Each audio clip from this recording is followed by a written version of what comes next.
treat people how you wanted to be treated. Mm-hmm. Because I don't buy a house every year. I don't buy a house. This is what I do. So I should explain it. And if I need to do it 10 times, I do it 10 times. Welcome to Agent Success Podcast. If you're a real estate agent looking to succeed in today's crazy market, well, you're in the right place. Each week, we talk with successful real estate agents willing to share their expert insights, trade secrets, and mindset that help them to succeed. There's no fluff, just straight to the point content that prioritizes one thing above all, your success. So without further ado, let's cut to the chase. Welcome. We have another episode of Cut to the Chase, agentsuccesspodcast.com. Today I have two very special guests. And yes, you get two for the price of one today only. There you go. Yeah, that's how you do it. Give me a quick introduction. We're going to go with third mic, and then because she got her paper taken and all. I want to make sure she feels like she's doing. Yeah, so, to do something once. Yeah. So, give us a quick introduction. My name is Kimberly Lockett. I'm with the Kimberly Lockett Real Estate Group, and I'm just so grateful for you inviting us here and just to be here with you both. And I'm just really excited. Awesome.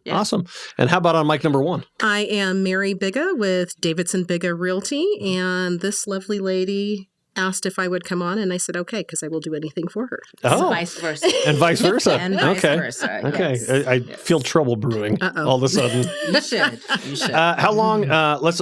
I'm going to ask the same question to both of you a couple times. How long have you guys been in real estate? I started in '97 as a weekend receptionist, and I got licensed in 2021. Wow. Okay. Yeah. So you're fully licensed now. You're on 23 years. Yeah. Wow. Yeah. Okay. And how about you? So I've been in the industry for a little over 13 years. And prior to real estate, I was in Mary Kay. Okay. So did that transition easy for you? It did. Yeah. It did. You go sales. Yes. So you go from having people at your house showing them what to buy, taking them to somebody else's house, showing them what to buy. Kind of same idea. Exactly. Yeah. So between the two of you collectively, that's a lot of experience. Yes. Has it all been in Colorado Springs? Mine has. Yeah. Yeah. Mine. Oh, okay. Yeah. Where are you guys originally from here? No, my dad was military. So 1976, we moved here. So I have seen Colorado change a lot. And if you would have told me I would have been in real estate, I would have said, no way. Yeah. So back in 76, that's when Academy was the far east side. Circle was the main drive. My mom only drove Circle to get to everything. It's like, Mom, there's a shortcut. No. I'm going to go down Circle. I know I take a left down here. Yeah. I remember when there was no powers. I'm a native. Yeah. So there was no powers. And I'm with you on Academy and like Hal Woodman. And when Academy stopped? Yep. Definitely. Yeah. I had a friend who lived in Black Forest. This would have been in the early 90s, I guess. And we were hanging out. And he's like, hey, can you give me a ride home? I said, yeah, sure. And I didn't know where he lived. His family had just moved out to Black Forest. And like halfway there, I'm like, bro, how far away do you live? Like, holy cow. And now it's just down the road. Zip out there real quick. Yeah. Exactly. So, of course, I was in a 1977 Volkswagen Scirocco that, didn't run real good. Okay. So, what was, so you did Mary Kay before, and you started off as a weekend receptionist. Yeah. I got fired by my daughter. Oh, that's what I tell everybody. As the weekend receptionist, or that's why you became a weekend receptionist? That's why, because I had my two boys, was always the class mom, went on field trips and everything. She was in preschool, and she came up to me and she goes, you don't have to be in the class. You don't have to be the class mom. Oh, wow. You should go find something to do. Oh, wow. And so I tell everybody I got bossed by a little firecracker. And so I said, well, I'm still going to be Monday through Friday. I'm here. And I said, but I'll do weekends because my husband would be home. But yeah, my daughter is why I'm in real estate, literally. At the old age of 4.5. 4.5, yes. My daughter said, you we've should had find enough. something to do. Like, you kind of hanging around a lot, Mom. I mean, I see you every night. I see you every weekend. Yep. So are either of you on teams? No. Independent. Completely solo. Do you like being solo? Have you ever thought about a team or have you been on a team? I have never been on a team. I thought about going on a team. Yeah. But I think that they would kick me off. Like, you're a little much. we have a certain structure here, and you're just kind of running around doing real estate. I don't know. I play well with others, but Well, we all went to a what do you call that thing this morning? It was a seminar of types, right? Right. And the lady on there actually mentioned the reason I kind of threw that there. She said, "Don't go into the corporate world. You will not." I wouldn't make it. You do. You will not. You will not fit in good. It takes a I'd certain. be telling them what to do. I said, "Listen, you're doing this wrong. You need to do it like this." You think you're efficient? I stayed up all night till 4 a.m. and I rewrote your entire process for you. This is how we're going to start running things here now, right? What did you guys get out of that today? And just to set the ground for everybody, it was a real estate lady. Where I don't know. It was Lee Brown. Lee Brown. She's from North Carolina. She is. Were you there? I showed up for bacon. He got bacon and eggs. I was there for a while. Okay. So she is a national, international speaker, and she speaks on the value of the R and why the realtor is important. And in value of the R meaning the logo. The logo. What does realtor stand for? Because you can be a real estate agent, but not be a realtor, not be part of National Association of Realtors. So what does that mean? What I got from Lee speaking today was I got my passion back. Yes. This has been a hard year, and you start doubting yourself, and you start going, oh my gosh. And she makes you look at the fact that for one transaction, you probably put in 900 hours. Right. And when you think about it, you're like, oh yeah, I did write 4 offers and I did take them to 9 houses and I did do this and this. And so it makes you value yourself. And I think that's what we, especially as independents, we don't have anybody with us. We're hard on ourselves. Yes. I know I am. I know you need to, wake up in the morning, get it going. Your clients call, you're there. And she made, at least for me, she made me value what I did and go, there's a reason why I do what I do. And I love what I do and I'm passionate and I love my clients. And it's not, I was telling her when I got up to go see her at the end, it's not about what am I going to do in 2024, is what am I going to do today? Today is my New Year resolution starts today. I love that. And take it on. And this is one of them. This happens to be one of the things that she said to do is do a podcast. Oh, there you go. There you go. I love that what she said too about the credit repair with the Zoom. Yes. What'd she say? Oh, you should have been there. No, I was there part of the time. You got bacon. I did, and scrambled eggs. I left a little bit early. I had to prepare. I had to do stuff, I don't know. No, she just said that to team up with the lender and to do a Zoom meeting about credit repair. Yeah.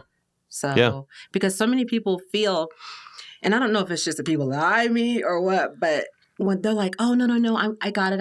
I'm going to ask, no, talk with the lender because you might go back too far. And that's the thing that some people do. They go back too far and they pay on something and then they just make it current. Yeah. That's it. Well, so there's a couple huge things to know about that. Is first off, every credit profile is different. Yours is different than yours and is different than mine. And even if we have the exact same debt and balances right now, our histories are different, which will then lead to a different scoring, right?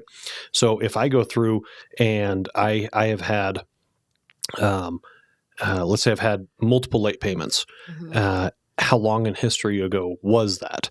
And then let's say that it goes to a charge-off stage, and now it's charged off, and the lender that I've charged off is no longer reporting.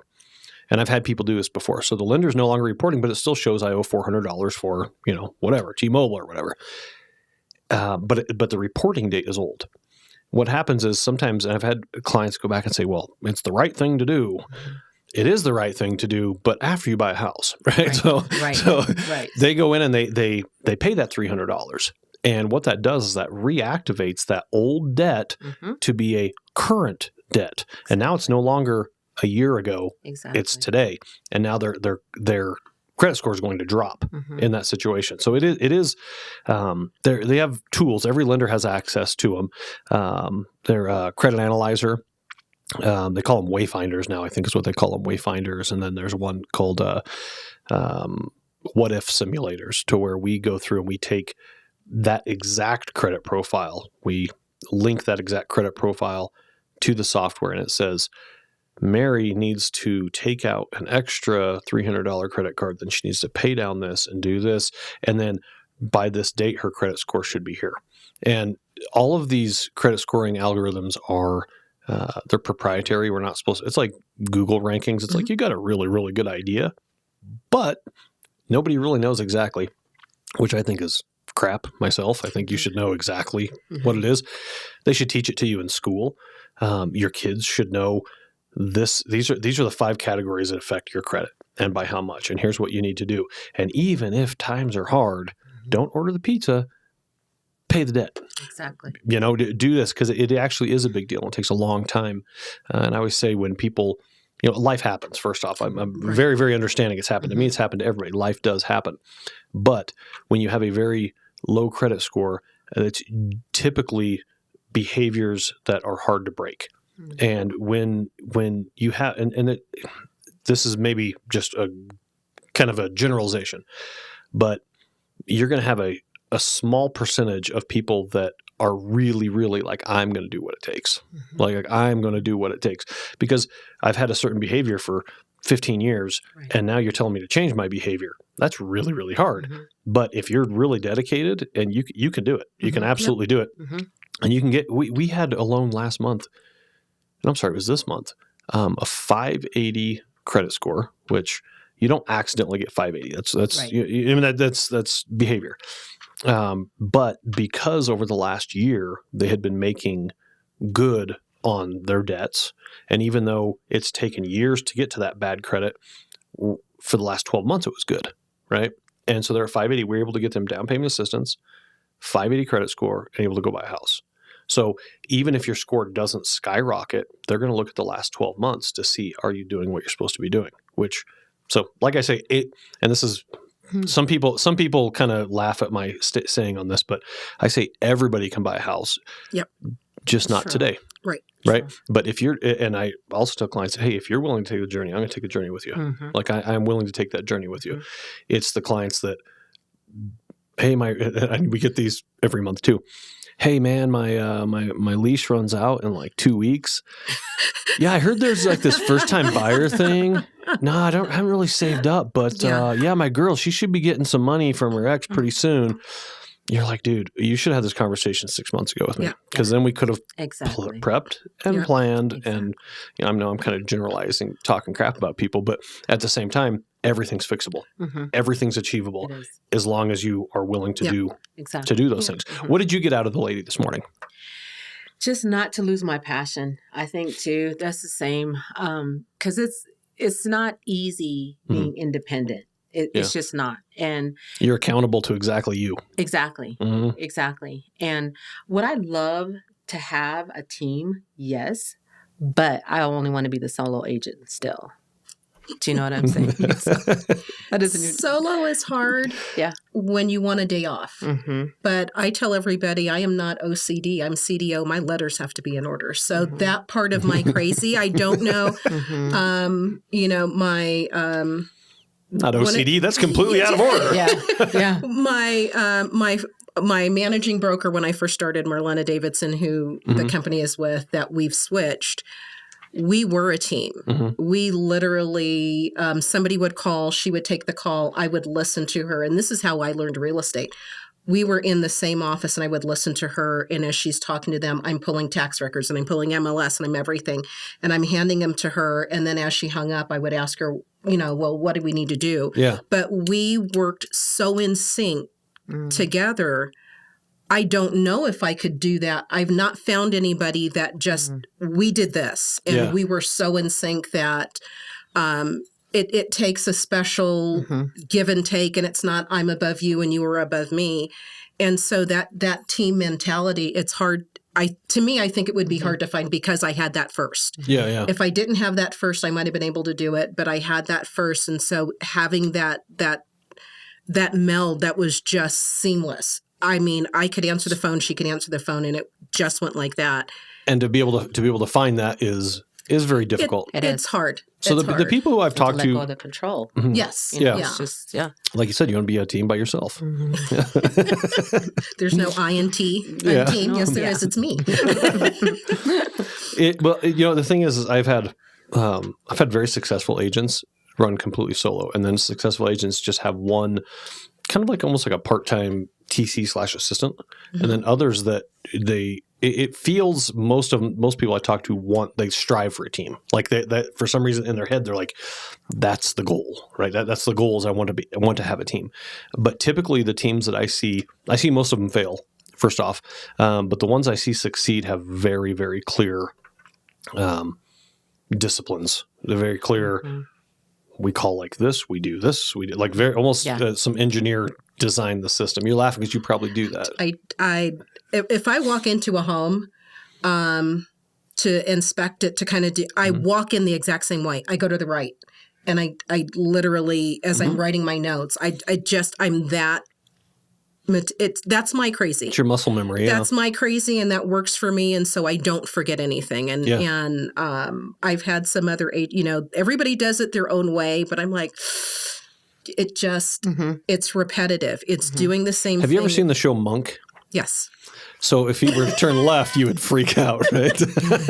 Even if there's you just have that you want things in order. You want things in order. Well, and I'm giving you a hard time. Yeah. Even when I go to a model home, and if the pillows. Who designed this? We could team because we're both crazy enough to team. I'll tell my clients, excuse me for 1 second, and I'll have to go and correct. I'm going to need you to stand in the kitchen for a second. Kim got moved some stuff around. That's just, There's nothing wrong with Mike. But the thing is, you both have a passion for what you do, right? And having that passion for what you do, and I feel like a lot of people get into this industry because they had bought a house and they saw what their realtor did, and one of two things: one of three things. Either A, it looked fun; B, they had a horrible experience and they're going to change the world. Yeah, you had the horrible experience. Or the last one was that they felt like the realtor didn't do anything, right? And they could like, you got paid how much? Based off what we heard today is, well, you didn't see that I was up at midnight trying to run comps for you and trying to do this and trying to do that and everything else, right? So you say you had bought a house. We bought a house. Did not like the experience at all. It was, hey, little lady, don't worry about this. We got this. You just sign right here. And I am a true believer. My lips, it goes up. And I said, would never do this job. This was before I got the part-time job. Would never do this job. You couldn't pay me to be a realtor. Yeah. Realtor, used car salesman, right in the middle, next to snake oil. It just was not going to be. And I hear snake oil is making a comeback. I know. And again, my daughter, she said, go do something. So front desk, doing front desk for a real estate company. And less than a year later was told, Marlena said, come be my assistant. Did that. Next thing I know, she's like, go get your license. And I'm like, I can't do this. She goes, you've been doing it. I've already told myself. I know, I can't. And so it literally was. But I said, if I'm going to do this, treat people how you wanted to be treated. Because I don't buy a house every year. I don't buy a house. This is what I do. So I should explain it. And if I need to do it 10 times, I do it 10 times. Yeah. If I need to break it down, if I need to do whatever. And so that was, to me, the biggest thing is making sure that my clients know, you need me, you call me. Right. I don't care what time. I don't care what day. You just didn't want to pat them on the head. It's okay. Just sign here. Just sign here, and it's don't overthink it. Don't read anything. Just sign here. You go through the contract, and I'm like, okay, for the listing contract, it's going to take us 2 hours. It can go faster, but I want you to understand what we're doing and why. And I think that's the thing, and that's where for me, my passion is. And I know you are the exact same way. I tell everybody it's dedication, integrity, responsibility, and I'm only as good as my last deal I did. Yeah. It doesn't matter. And today, that was yesterday. Today is what I need to do, and I need to make sure that Mary's a 4-letter word. I don't ever want you to use that in vain. Yeah. And so that you son of a Mary. I know. See? So I was like, can't do that. So again, it's just, it's my passion. Yeah. It's what I want to do. So what would you guys say would be a very key element in what you do? Like, if you had to pick one thing that you do, what drives your success? Like, what action is it that drives your success on a daily basis or weekly basis? What action drives my success? Is it calling people? Is it meeting past clients? Is it some people have morning rituals, right? They go through their morning ritual, get their headspace right to start the day. What is it, if you could identify that one thing? That's a hard one for me. I'm going to say listening. Okay. Sometimes an agent has to shut up and listen to your client, your buyer and your seller. What do they want? Well, we talked beforehand. We're going to all talk over each other. Yeah, exactly. But that's what it is. It's sometimes, it's not about me, and it isn't about me. It is about what do I need to do for you, and then stop and listen. Yeah. And if the deal doesn't work today, it's okay. You had mentioned the same thing. So if it's a 6-month process, it's a year process. We had a tenant who wanted to buy a house. It took us 4 years. She was on housing. It took us 4 years. Wow. I didn't leave. I'm like, honey, we're going to buy a house. It's okay. Baby got sick. Car broke down. I'm still here. And that's what it is. It's listening to it when the time is right. And if the timing's not right, it's not right. And it doesn't do me any good to force somebody into something that isn't right. Yeah. And this too shall pass. And again, so 4 years, they closed on the house. We all cried at the closing table because of that's what it was, because we knew the process. So sometimes it's bigger than me, and it always is, but it's always listen to what my buyer or seller says. That's it. That's interesting, because we, in a sales process, oftentimes what we do is we, as realtors and as us as lenders, we instantly jump to the presentation, right? Where it's, hey, this has this, or that, and we don't find out, well, why is it important that you have this in a house? Or in our negotiations, why are we asking for concessions? Is it because you want to feel smart? You don't say it like that, but is it you want to feel smart? Or do you truly need that extra money to cover, whatever it is, your homeowner's insurance or whatever? And to ask those questions and be very clear as to why. We just went through this morning with somebody who wanted a higher rate to take, to get more credits. And we went through the exact same thing. Like, why? Like, what is it? Is it, do you need the extra money? And eventually got blunt was, if your goal is to refinance with me in 6 months, then we should definitely take the higher rate. If your goal isn't to refinance me in 6 months, then let's look at the lowest rate that we can possibly get our hands on here and still be within your budget. And we showed over a X amount of time, he would save, I think it was $7,200, something like that. So what is the actual goal? Is it, but everybody does something. Typically they do something because they want to feel. It's an emotional thing. So not to get too salesy, but typically, and you've heard me say this 1,000 times over there, right? Like, we preach this like crazy, but people will buy for emotional reasons, and they'll justify with a logical reason. So people, oh no, I don't do that. Well, no, we don't admit that we do it because we're too smart to buy for emotional reasons, because we're humans and we're way too smart to do that. But if I go buy a car and it has the option of, leather or fabric, well, leather's nice, but I have to have a hint of logic in there. It wipes off easy. I get dog hair on it. I have to have these justifications that go along with it. And to be able to find that in your client as to what is it that you want to achieve. Okay, leather's important. Okay. A third bedroom is important. Why is it important? And what's the motivation behind that? Right. And be able to listen, as you said, to be able to listen to that. And the only way to know how to present it properly is to be able to hear, and I'd be able to ask them the right questions, right? So give me a typical day in the life of how you guys do real estate. You wake up in the morning, and you just wait for it to. You wait for the phone to magically ring, and Kim, how you doing? Or are you proactively doing stuff? No, I'm proactively, and I want to circle back to what Mary said, because listening and always having a servant's heart.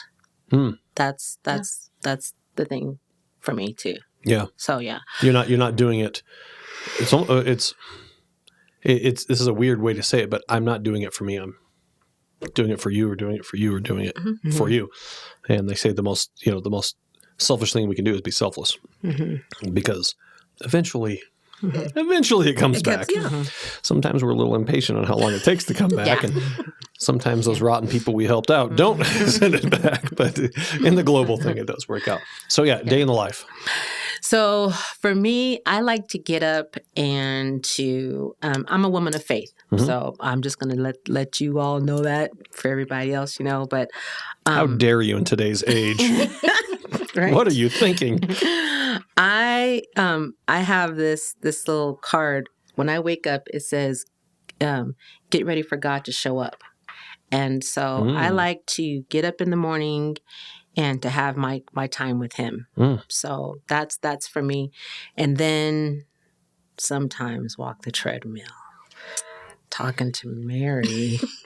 You talked to Mary while walking on the treadmill? She kind of motivated me. And so, but just to get up and to have my time with him, to work out a little bit. And I have a home office, and then I have an office outside of my home. So for me to go to that office every day, I'm not going to sit here and say I go to that office every day. But it's my goal to get to that office at least 4 times a week. Okay. So why would you want to go to the office? What's the point? Because I'm just being honest with you. When I'm at my home, the doorbell rings, the laundry goes off. Yeah. It's like, I could paint that trim, or I need to get that trim painted, or I just start thinking. That really has been wobbly for a while. Right? I should probably fix that. And when I go in my office outside, it's like, okay, I am here to get my work done. I'm not here to play. I'm not here to talk. I'm not here to socialize. Yeah. The office that I'm in it's very nice. It's very quiet. And that's what I like to do. So when I go in my office, my daughter will come and, she's, hey, Mom. She starts like hold up a note or trying to, I'm like, I'm working. I am working, So it's important for me to get out of the home. I find it very, very important for me as well. I can get a lot of stuff done for a while at my house, but eventually that while runs out and I go down rabbit holes of who knows what, Yeah. And how about you? How does your day go? I'm a gym person. Okay. So my husband and I, we call it our dating. We are at the gym by 4:15 every morning. Every morning? Every morning. Monday through Friday. Do you go to bed at like 4 in the afternoon? No. Okay. Not as a realtor. Yeah. So we are at the gym. We get our gym workout in, come back, get myself in, I'm a list person. So I have my list for what I'm going to do, check it off, check emails and things like that. I have a home office, but again, because I guess my crazy is being regimental, I know I will achieve more at my office. Yeah. So I can go in. I've got my files there that I need. I've got things that are on the main server that I need to get to. And so I make sure that I click down, check everything that I need to do. I can work from home. My husband, 4 days a week, sometimes he'll work from home. We are on different levels. So I am upstairs. He is down in the basement. We have middle way is where we meet. But if I'm at home, hey, what are you doing here? Yeah, I know. If I'm at home working, it just is, again, you get the distractions. Yeah. I can take an online class at home, but I think my most productive is in the office because, again, I think part of it is also old school. When you're in the office, you're working. Yeah. And it is regimented. And I get up. During COVID, I worked. We were one of the blessed ones that realtors could work. Yep. And so I got up and I got dressed for work. Yeah. And I get up and I get dressed for work, and that's my regiment. And then you go out, you do what you need to do. You stay as long as you can. You start, getting files organized and thinking of the next day and things like that. But for me, that's my big one. For, again, I'm the same thing. There's a higher power. I just sweat mine out a little bit, but that's going to the gym gets me ready for my day. And I'm like, you both are starting that way. You both are starting a day with a plan. Yeah, have to. So how many realtors, if you had to guess percentage wise, how many wake up with a plan? I would say all of them. I'm going to guess. We have more time thinking about our plan. I do not understand. I bet all the realtors in this room wake up with the plan. I don't know about all the realtors. I am going to say all of them. It's a very politically correct. Roll into the office. If the office opens at 9, I cannot get up at 8:30. I have to organize. It's just my crazy. But that's why I said this is why it works for me. Is plan it out, have your list, check your list twice, double check what you're doing. for me, it's accountability. Yeah. What am I accountable for? I don't have to be accountable for anybody else but myself. But yourself. And that keeps me accountable. And if you're accountable, again, check your list off. If you didn't do it, you're not doing it tomorrow. You put it on for today, so you're going to do it. Do you have a paper list or is the list in your phone? Because for me, I love paper. I'm a paper. I know it sounds crazy. No, it doesn't. I have an iPhone. I have an iPhone. Okay, and a day planner. And I write 11 o'clock. Like I had this morning, we had the thing. And then from 11 to here, have this and this to this and this to this. I have my computer in front of me with 2 gigantic screens, and I still have a written list of what I need to do that day. It just works. If you make yourself write it down, you're accountable. Exactly. I can text, but I write it down. And you have the day planner, and I have my day planner, and and I go through where do I need to be and what do I need to be, because that's for me again, it's accountability.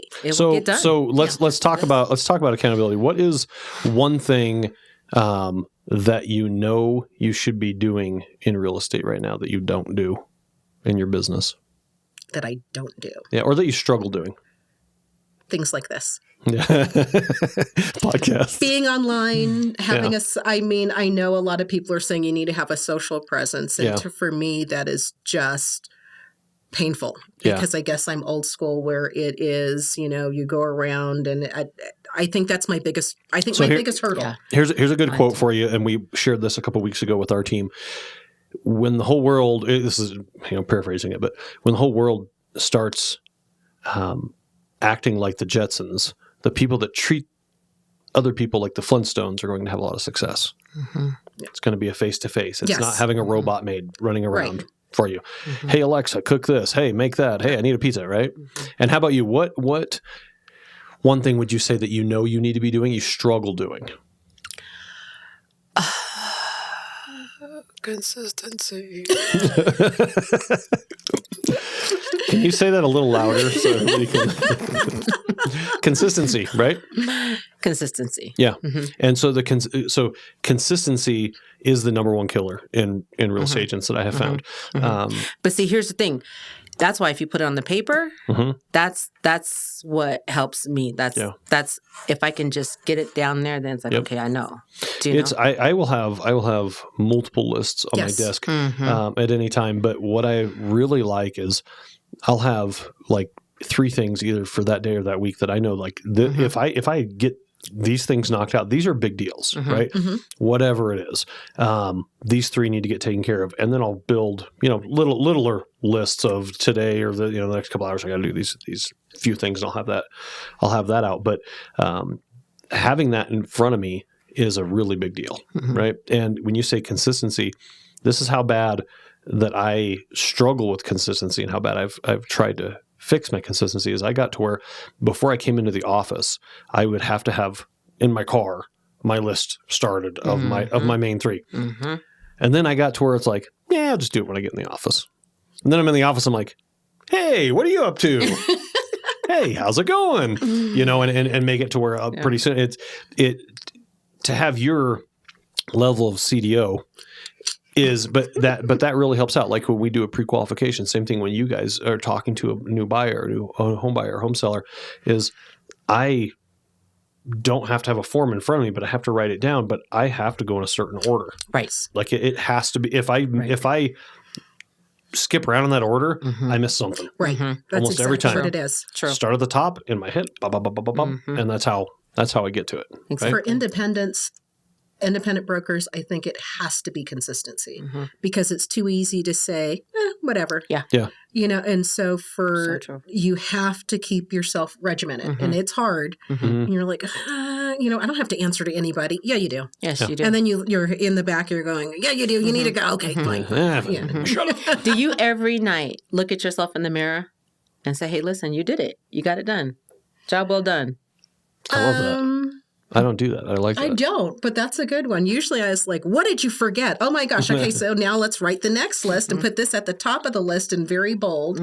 But I do have my days when I was, for me, one of the things Lee said is her dad taught her when your phone rings, be thankful because they could have called somebody else. Exactly. When my phone rings, if I'm in the car, wherever I'm at and my phone rings, I will tell you, I hang up and I go, thank you, because it didn't have to come to me. Exactly. But you guys are sending out gratitude by doing that. Absolutely. And I think in this industry, when you're successful, I shouldn't say often, sometimes you get to the point where it's like, yeah, I worked hard, I deserve that, as opposed to, wow.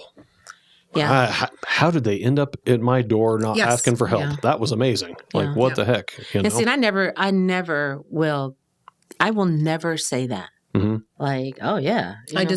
I never have that type of attitude, mentality, entitlement. No, nothing. I had a buyer to call me on Saturday. And I was like, thank you, Lord. I'm always grateful. As opposed to, really? You couldn't wait till Monday? Yeah. And I tell them, I say, you know what? And I say that. I said, you could have called anyone. I'm like, there's over 4,000 realtors.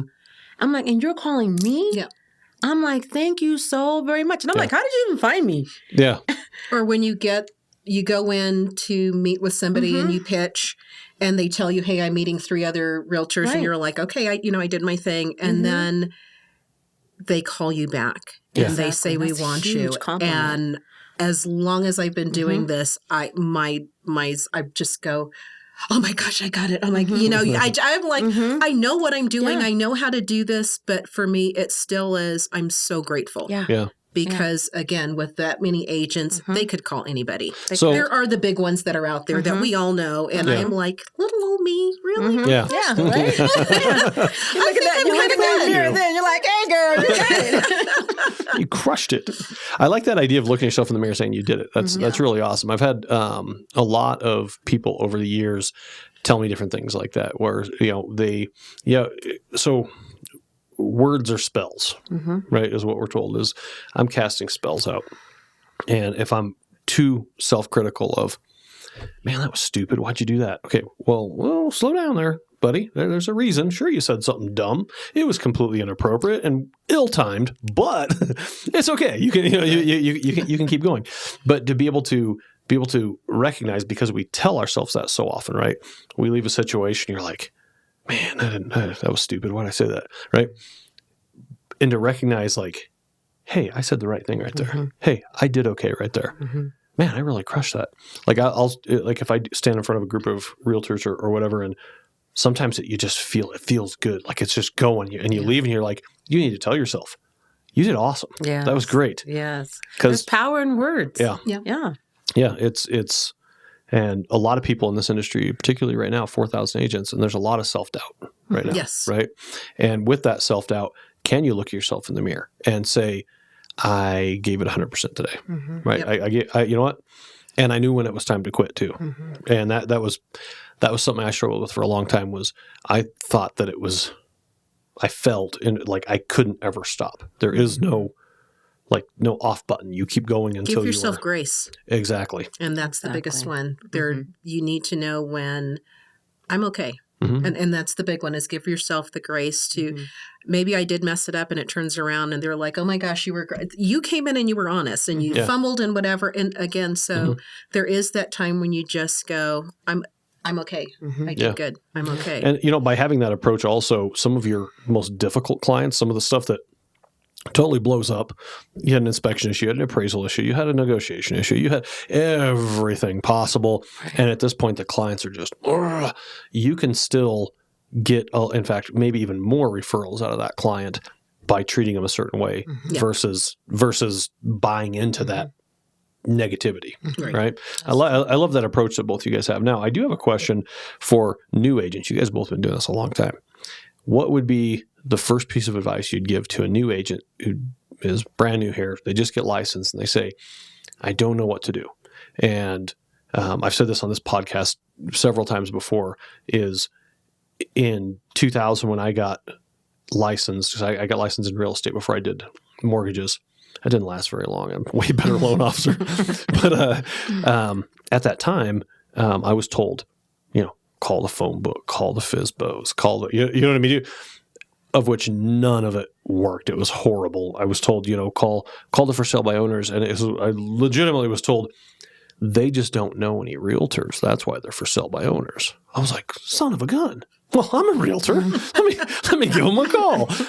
And I quickly found out that me and 87 other realtors had given them a call. And I'm like, what are you mad at me for? I'm a realtor. I'm here to help you. Right. So what would be a legitimate piece of advice you'd give to a new real estate agent just starting off of what should they be doing? Like what kind of actions should we be doing? For me, because I am on the board and I try to be active as one, be active. Okay. Find out what your community, your fellow realtors are out there. But two, if your managing broker isn't fulfilling, you don't have to leave the firm. Go find an agent that you respect and talk to him. This is not a secret. Real estate is not a secret.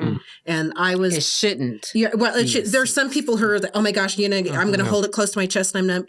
If you share, and most of the good realtors will tell you, let me tell you who I'm using for photos. Let me tell you who I'm doing. You know what? You can meet with them. You can talk with them. You can go ahead, because it to me, at least for me, I will talk to any agent. I will tell you every secret that I have about doing real estate, which is not a lot. Yeah. But it's just that don't be afraid to ask. Here's Mary's secret. Work hard. But just, ask. And, what are you doing? Luck and a prayer, whatever it is. Yeah. But again, you've got to reach it. Don't feel that you're here all by yourself. Right. Yeah.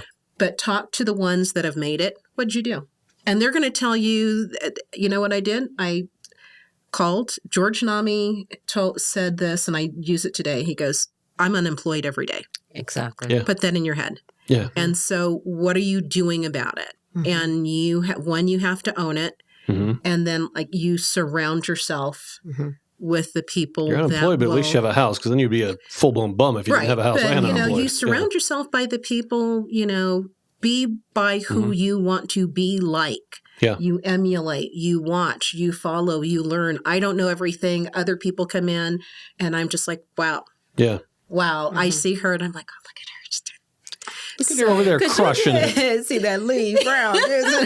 Same thing. Yeah. You watch and every day you're learning. But I think that's the biggest thing is don't be afraid to ask another agent. Yeah. Whatever company you're with, see somebody that you like, you call them and you ask them, can I sit down? Because they will be flattered. When you say be active, are you saying go to all your board events, go to title events, go to open houses with absolutely go to an open house. It's not your open house; it's somebody else's. You're going to meet. I see a lot of new agents who come in and they're like, "Hey, come in and I've had 2 weekends ago. It was 2 people at my open house, and one had just got her license. And I said, and I think she was with Keller Williams. And I said, you know what? I'm going to give you something to do. I said, walk the house, then come describe the house to me. Oh, wow. Because one, that also tells me, I'm going to describe it one way. How do you see it? She's a brand new agent. Tell me what you see and how do you see it? If I do broker opens, I tell brokers, I don't want you to talk to me about anything. I want you to walk the house, and then I want you to write down what you see in the house. That helps me. That's huge. Well, and that would be awesome for a new agent to use that even as a strategy. Go out and visit 10 open houses this weekend. Walk in and say, hey, look, I'm not going to interfere, but what I want to do is I have a notepad and I'm going to walk your house and I'm going to write down the things that I noticed that I would tell my client, and then I want you to critique it when you get a second. Right. And so I asked her, I said, I would love for you, walk the house now, you tell me about my house and what do you like and what do you not like? And so those are the things that I grow from that. Not only them, but I grow from that. Ticker card, I said, you call me anytime. Yeah. And those are the things so again, it's not just real estate things, but you need to realize what you are in. What business are you in? Are you going to own this business? If you're going to own it, then you need to know about it. But the other is get to know the other people out there. Yeah. Yeah. So, anything you want to add to that? I would suggest for them to join a successful team. Okay. For a brand new agent. Don't go solo. Don't follow Kim and Mary. Yeah. It's a hard road, guys. Don't do it. No, because here's why. Because so many times when you ask people, so what made you get involved in real estate? Oh my gosh, I love looking at houses. I'm like, selling Sunset and HGTV have just changed my life. Yeah, I'm like, so you want to be a showing coordinator. Right. That's what you want to be. Right, yeah. You know, that's not all we do. And so I think that they should join a team for a year. Okay. A successful team. Yeah. And I think that they should join a successful company. And that's just what I would say. And I would say that they, everybody that they know should know that they are in real estate. Yeah. When they're thinking about going into real estate, hey, I'm getting ready to go into real estate. Every person that they know should know what they do. Everywhere I go, if I know what you do, you're going to know what I do. Yeah. And that's what I say. I say, hey, listen, you know what I do? I said, I know what you do. Now you're going to know what I do. I said, I'd love to give you my business card. Yeah. I do that. And I just think that they should and when I say join a good, successful company, because they're going to get that sticker shock, let's be honest. Yes. You know, it's like, how much? I would love to buy a $500,000. Payments are what? Yeah. Oh my gosh. But I'm saying for new agents, when they have to pay their dues. Okay. Our fees are not cheap. Yeah. You know, let's be honest. You've got all kinds of desk fees. A lot of them are thinking, exactly. I'm making money hand over fist. Yeah, end of the year, you haven't closed a deal in 2 months. Guess what you still have to pay? Yeah, you still got to pay your PPR dues. And your NAR and your car. And your taxes. Don't forget to pay Uncle Sam. He's first. And your Exactly. Yeah. And so that's why I think that they should join, because that's going to help them. Yeah. I mean, it just really is. That would be one thing when I think about, just because I talk to a lot of real estate agents, that would be one thing that I would probably, actually both of those that I would go with as well, is if you're brand new and don't know what you're doing, join a successful team, a team that you can, like you say, maybe I want to be a showing coordinator for 4 months, but then maybe I want to be a buyer's agent or maybe I want to call leads or whatever it is. I'm going to experience a whole lot of different possibilities.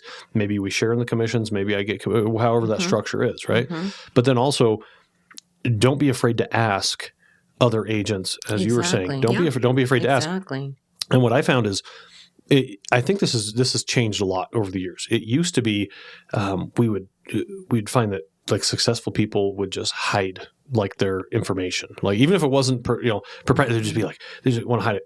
And it seems like, well, even here locally, I mean, 15 years ago wouldn't even put pricing on open house flyers, right? Or not open house, but like house flyers, stuff like that. To where it's like, oh no, you got to call on whoever the floor agent is, and this is kind of during dial-up internet period, I guess. Maybe it was longer than 15 years ago, but that was even here in Colorado Springs was like that. I remember looking at houses like, man, can you just tell me how much your dang house is? Don't ask me 8,000 questions. I just want to know, is this, am I looking in the right area here?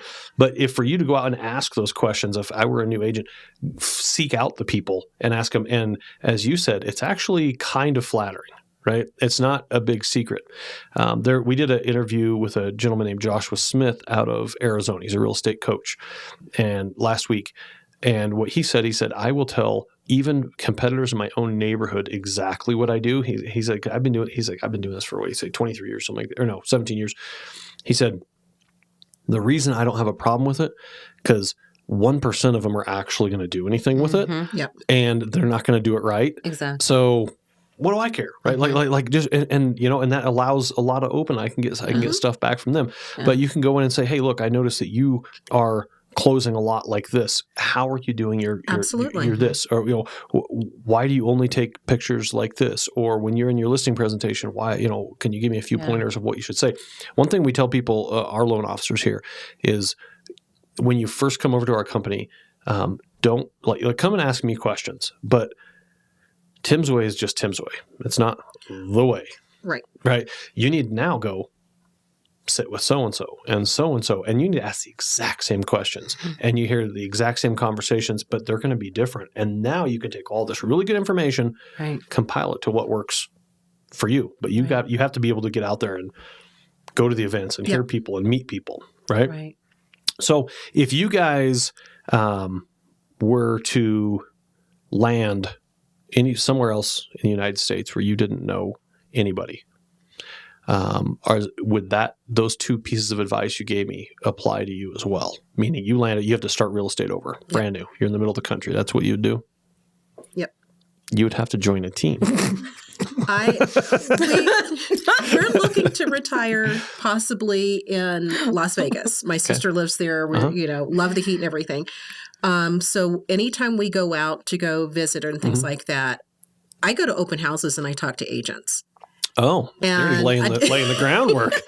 And I may not be here for 5 years, but I talk to agents and I, look at the houses, look at areas, but I also talk to the agents to see how long have you been in the real estate business? Yeah. What do you see in here? What do you like about this? What areas are, and again, it's the same thing is, I think no matter what I do, and my husband's, he's like, when I retire, I'm going to retire. And I was like, I'm never going to retire from real estate. I'm always going to do this in some way or form. Maybe I don't have my license, but I will work for somebody to keep their files organized. Or I will do, something to that effect because this is my passion. And even when you're a little old lady, Mary could be in the assisted living selling units. I've got this covered. It can be like, hey, look. We do they want property management. $1,700 a month Don't over let there. them charge you for the security deposit. They didn't do this. So. Everybody's going, hey, go to suite 117. She'll take you care of. Can you read the lease? I need you to read this. Is this good? This is good, but have them take this out. Strike these lines. You'll be good. I think I will tell you, real estate has given me a lot of confidence. I'm a type A, but I was a shy person, and I tell everybody I'm not really an like this. Yeah. But doing this has found my comfort. And has found my voice and has made me do this. So literally drop me anywhere. I will figure how do I get into real estate. Because this is what I do. Exactly. Yeah. You feel you could drop anywhere and be like, hey, you know what? I'm going to figure this out. Definitely. Yeah. Definitely. So there's a little bit of grit to that too, then, because you guys have to have a little bit of grit to do that. Most people wouldn't feel comfortable with it. You say you're type A, but a lot of people don't want to jump out. But I don't need to know everything. Yeah. I can assist somebody in knowing and to make them. So like I said, I started out as a receptionist. Yeah. Worked my way into being an assistant. So if my job in the real estate profession is to make you better, then that's my job. Right. Yeah. And that's all that I need. So like I said, I don't have to be the realtor, but I'm going to make you the better realtor. What can I do to make you the better realtor or make the industry better wherever I'm at? That's I'm going to make a note. As long as you do what I tell you to do. Well, I'm going to organize you better. Let me hold on. Here's the list. Go by this. Look, you're kind of messing things up right now. I work for you now, but would you join a team? But here, there's a difference. I'm going to give you an out. Okay. You're not a brand new realtor. Right. We asked brand new realtor. So there's a little bit of an out for you there. So if you had to move somewhere, what would you do? If I moved to Arizona. Yeah. Because I love Arizona. Oh, okay. You guys only be 4 hours or 5 hours apart. It's all about the heat. It's all about the heat. Because Vegas does get cold. Yes, it does. But the snow is out there. It's not. I know. But if I moved to Arizona and I would join a team. Would you? Look don't bite your lip when you say it. Just go with it. But how well do you know Arizona? So I don't know it that well. So that's one reason. Exactly. Yep. I don't know the rules. Right. Yeah. So I would join it's an escrow state too, so everything would be a little bit different. Yeah. See? So I would join the rule. I would join the group, join the team, learn the rules, learn the way of the land, and then out. And then I'd go independent. Right. You think a year? Probably 6 months.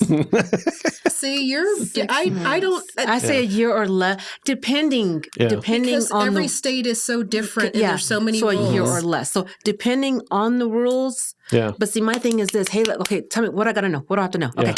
Okay. Got it. Let's do this. I'm dead. See, for me, it'd be different because. Again, you've lived here all your life. I've lived. We've lived here long enough. We know Colorado Springs. We've seen it grow. To go to wherever we're going to go, would I be a good realtor in selling you something that I don't know the area that I know? And that would be my biggest thing. Yeah. And that's where I would be with the team. I think for you, you're not giving yourself enough credit because I think for you that you would be probably like at 9 months. Because you got to remember what you just said. You're not. Oh, you're CDO. I am CDO. You're CDO, and so I don't feel like. But you're in giving that yourself, CDO, I want to make sure that I'm giving you my best. But so.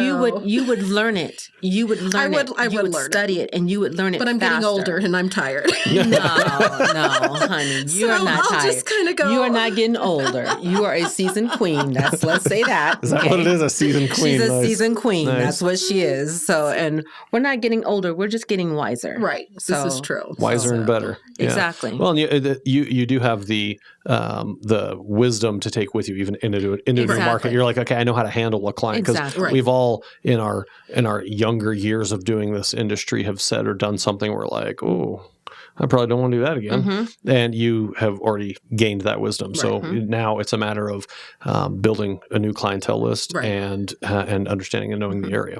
Yep. Right. Well, ladies, I really appreciate having you on today.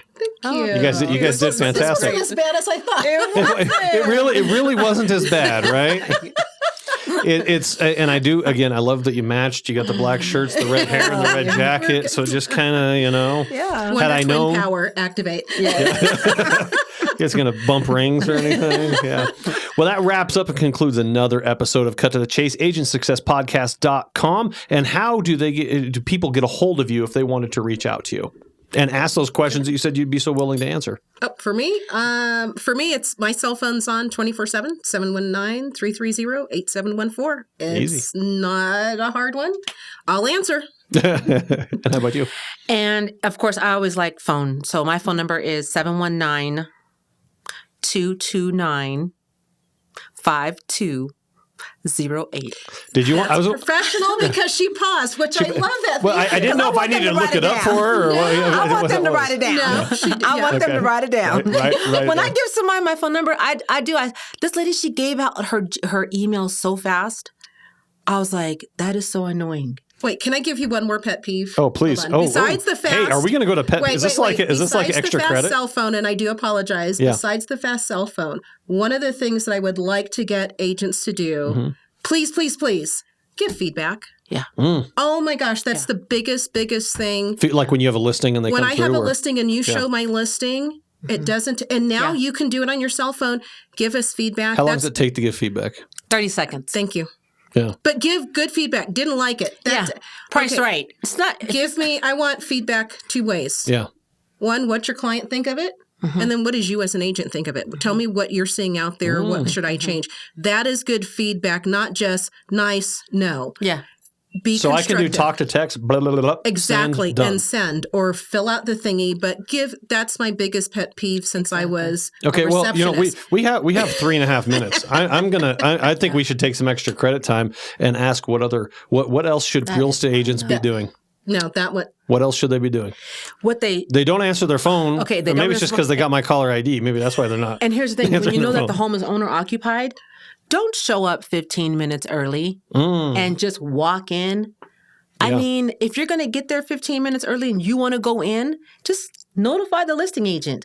Yeah. I mean, I've had clients that they're like, I'm in the shower and someone's in my home. Yes. Yeah. I mean, they got the lockbox. Knock. Yes. Knock. Yell yourself. I've shown a rental where somebody was asleep and we were on time. Exactly. But always knock and always announce yourself. Always. Leave a card. Yeah. Always. Give good feedback. Leave a card. Give good feedback. If you see something, say something. And when you go in and hey, it's raining. The windows were open. I will text the agent as I'm, hey, the windows are wide open and it's raining. I hope you don't mind, but I went ahead and closed this. Or carpet's wet. I saw the, hey, I'm not going to touch it, but it's cold outside. And I saw the hose was still attached. You may want to tell your seller to detach the hose. Little things like that can... common courtesy, exactly. I think that's the one that... So these are, now I call them pet peeves because it was funny, but really what this is, these are best practices, especially for agents that are just getting going. So I won't call them pet peeves, but if there was another pet peeve, what would be another one? These are good. I don't know. Again, no. Feedback is my... Okay, what about during a contract? What Communication. Don't send a long text. Just pick up the phone. Yeah. That's the key. We're talking hundreds of thousands of dollars. Yeah. Can we just pick up the phone and talk? Pick up the phone and say, hey, here's what we're looking at. Yeah. Can we just talk? Yeah. Yeah. You know, my thing with you know agents, what I'm going to start doing? I'm sorry, I didn't mean to cut go ahead. You know what I'm going to start doing? Hey, I said I was going to be the interrupting. No, you go because I've got one. Go ahead. Okay, go. I'm going to start going to the home inspections on my listings, like when they're like about an hour and a half into it. I'm going to take them beverages and just so I can get face to face. So then that way to make it more, hey, I'm here. How did the inspection go? Yeah. Is there anything I need to know let them about? go through Is the there inspection. anything I need to know about now? Okay, great. Hey, it's so great to meet you guys. And just want to put a face, with the voice. And hey, just, let me know. I'm here for you. Yeah. Instead of just, getting a termination. Let's have a conversation. Yeah.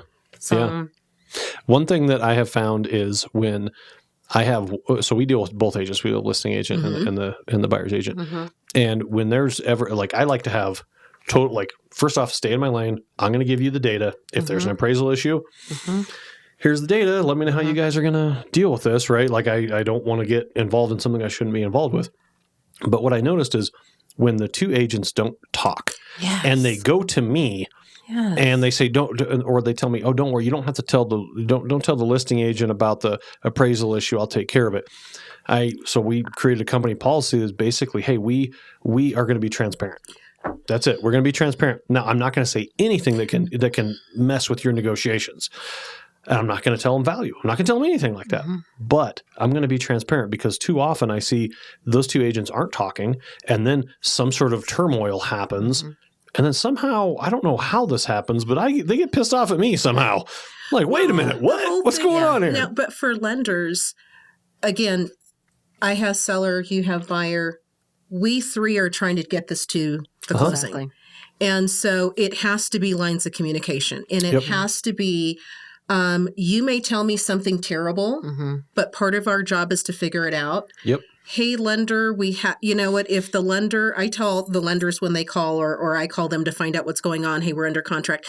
I tell them, I'm a big girl. I can take bad news. So if it didn't make appraisal, it's okay. But I should have done my job ahead of time and have my list and everything. And you meet that appraiser. And while, you kind of go, here are my comps. If there's, but I should have everything justified, every repair that they've done, every update that they've done so that I've got my side done. But for the lender to call me and say, hey, we've got a problem where we need to have this. It's not your fault because you're just following the rules. So, it doesn't help for us all to get upset and wound around. It's like, what do you need? Well, the disposal isn't working. It's easy. It's not the end of the world. Our job is to figure it out, to resolve it. If we could not resolve this, they don't need us. So therefore. And the way I look at it when we do a transaction, so it's Mary and Kimberly and Tim, and if we are all friends, then we're going to have a good and if you can approach it, and this sounds crazy because a lot of agents go into it. Do you guys know who Frank Shoptaw is? Okay, so Frank told me years and years ago. He's like, I really don't like working with the pit bull agents because they just go in there like, we're going to get it done. He's like, and all they do is just aggravate everything, right? He's like, I want to work with a human, right? And so. When I look at that and I say, well, that's beautiful because if us three are friends, you can call your friend and say, what on earth happened with that appraisal? Okay, so how are we going to do that? Well, I can't tell you everything because I'm dealing with my side, and you can't tell me everything because you're dealing with your side. And we respect that. We understand that. But we can all say, okay, here's the real data. How can we come to a conclusion? And if it works, it works. And if it doesn't, not to be mean to an appraiser out there, love you all. But I have feelings about them. Go ahead. If you put it all together and it comes to where it is, again, how do we negotiate this to get this put together? So again, it's not me against you. You again.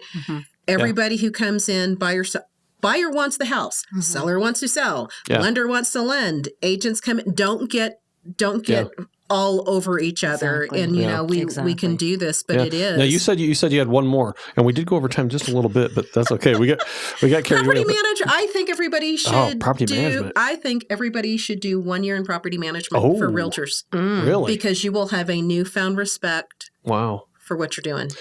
Okay, so they get a bad rap. Okay, this is what I know about property management. Okay, right. Is number one, I've been told the fastest way to a lawsuit in real estate is to be a property manager. Number two is I was told that a client only calls you when there's a problem. And number three is it's awesome because you have predictable income and you know what's going to happen all year round. No, I'm not saying you have to own it. I'm saying you need to work in it. Okay. That, because that's a 24/7, 365. So I think if everybody did even 6 months, I need you to understand how property management works. What would be the benefit of that?